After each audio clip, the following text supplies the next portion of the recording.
Shalom, selamat pagi Bapak Ibu Saudara yang dikasihi Tuhan Yesus Kristus. Selamat kita berjumpa kembali dalam renungan pada pagi hari ini. Kita bersyukur karena Tuhan Yesus selalu baik dalam hidup kita, senantiasa menyertai kita dalam segala keadaan, dan menguatkan serta menolong kita. Sebelum kita mendengarkan renungan firman Tuhan, mari kita berdoa. Bapa Surgawi, Bapa dalam nama Tuhan Yesus Kristus, Tuhan kami yang berkuasa, yang maha baik dan senantiasa mengasihi kami.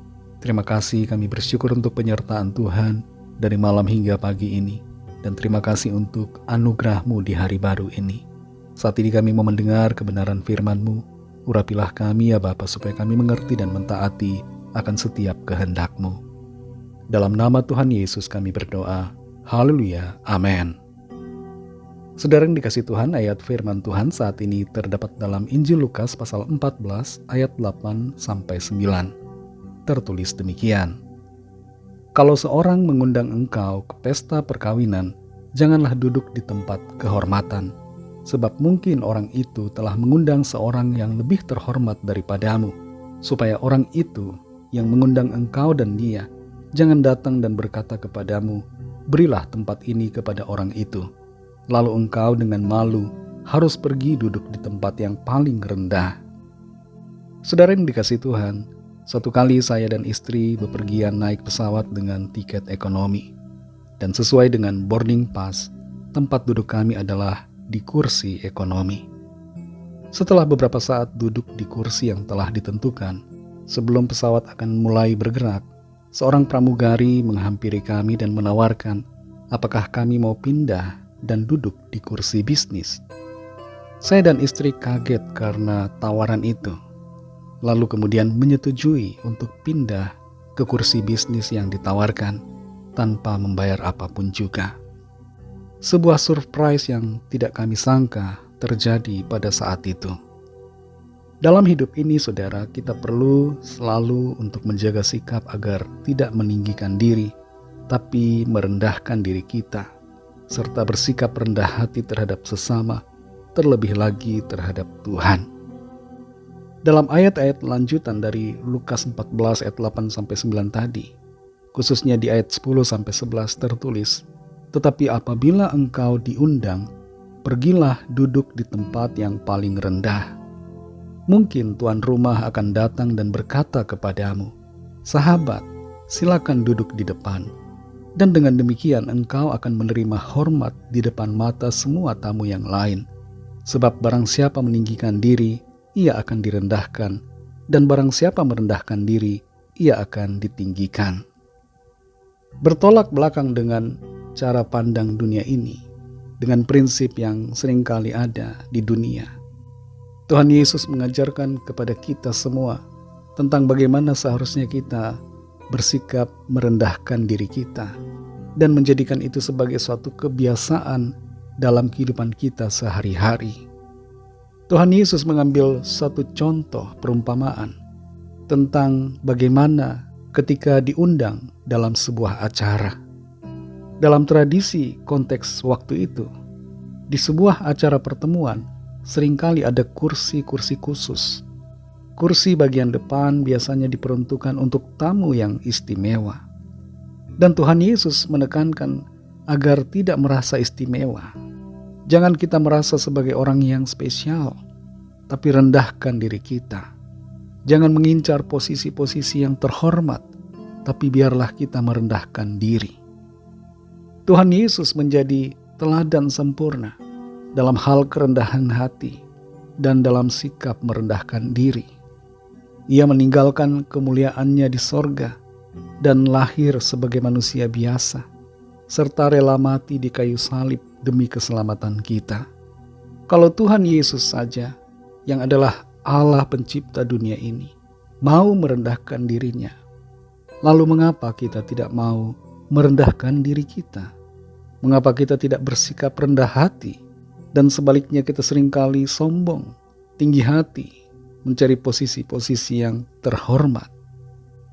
Di saat kita memilih untuk merendahkan diri kita, Tuhan akan mengangkat kita. Tuhan sendiri akan mengangkat saudara dan saya pada waktunya. Kehormatan yang sejati bukan berasal dari manusia, tapi dari Allah yang melihat hati kita. Saudara yang dikasihi Tuhan, mari rendahkan diri kita di hadapan sesama kita. Pada umumnya tidak ada orang yang suka dengan orang yang tinggi hati, tapi orang-orang akan menghargai orang yang rendah hati. Itu sebabnya lakukan apa yang menjadi prinsip kebenaran firman Tuhan ini. Jadilah rendah hati, karena Tuhan yang akan meninggikan kita. Barang siapa meninggikan diri akan direndahkan, tapi barang siapa merendahkan diri, ia akan ditinggikan. Mari kita berdoa. Terima kasih Tuhan Yesus, kami mengucap syukur kepadamu oleh karena firman-Mu yang sudah kami dengar pada saat ini. Firman-Mu menjadi kekuatan dan penuntun bagi kami. Kami bersyukur firman-Mu mengajar kami untuk selalu rendah hati dan merendahkan diri kami di hadapan sesama kami. Dan kami bersyukur karena Engkau Tuhan memberikan teladan yang sempurna tentang kerendahan hati. Engkau adalah Allah. Engkau pencipta segalanya, tapi Engkau mau merendahkan diri-Mu menjadi sama seperti kami, bahkan berkorban bagi kami di atas kayu salib. Terima kasih untuk kasih dan pengorbanan-Mu. Terima kasih untuk teladan kerendahan hati yang Tuhan tunjukkan. Ajar kami untuk rendah hati seperti Engkau Tuhan Yesus.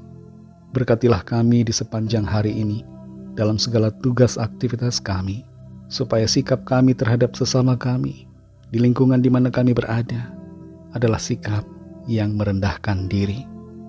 Jadikan kami berhasil dan berkemenangan ya Tuhan dalam segala tugas pekerjaan yang kami lakukan. Kami berdoa bagi yang sedang dalam keadaan sakit, yang sedang dalam pergumulan, persoalan. Lawatlah ya Tuhan dan nyatakan kuasa kesembuhan, pemulihan, kelepasan, pertolongan yang ajaib yang dari Tuhan.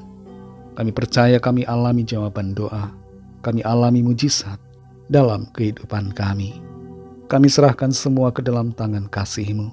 Dalam nama Tuhan Yesus Kristus, nama di atas segala nama, nama yang menyelamatkan, kami sudah berdoa dan mengucap syukur. Haleluya. Mari sama-sama kita berdoa, doa Bapa kami. Bapa kami yang di sorga, dikuduskanlah nama-Mu, datanglah kerajaan-Mu, jadilah kehendak-Mu di bumi seperti di sorga. Berikanlah kami pada hari ini makanan kami yang secukupnya, dan ampunilah kami akan kesalahan kami, seperti kami juga mengampuni orang yang bersalah kepada kami. Dan janganlah membawa kami ke dalam pencobaan, tetapi lepaskanlah kami daripada yang jahat, karena Engkaulah yang punya kerajaan, dan kuasa dan kemuliaan, sampai selama-lamanya. Amin. Terimalah berkat Tuhan. Tuhan memberkati engkau dan melindungi engkau. Tuhan menyinari engkau dengan wajah-Nya dan memberikan kasih karunia. Tuhan menghadapkan wajah-Nya kepadamu dan memberikan damai sejahtera. Berkat anugerah dari Allah Bapa, kasih karunia dari Tuhan Yesus Kristus, dalam persekutuan dengan Roh Kudus, menyertai kita semua, sekarang ini dan sampai Maranatha Tuhan Yesus datang kembali untuk menjemput kita, dan bahkan sampai selama-lamanya. Dalam berkat nama Tuhan Yesus Kristus, haleluya, amin. Puji Tuhan, saudara yang dikasihi Tuhan, saya percaya firman Tuhan menjadi berkat dan kekuatan buat saudara semua, dan Roh Kudus akan menolong saudara untuk lebih lagi memahami kebenaran firman Tuhan dan hidup selalu dalam kemenangan. Tuhan Yesus memberkati saudara semua. Sampai jumpa dalam renungan yang berikutnya. Haleluya.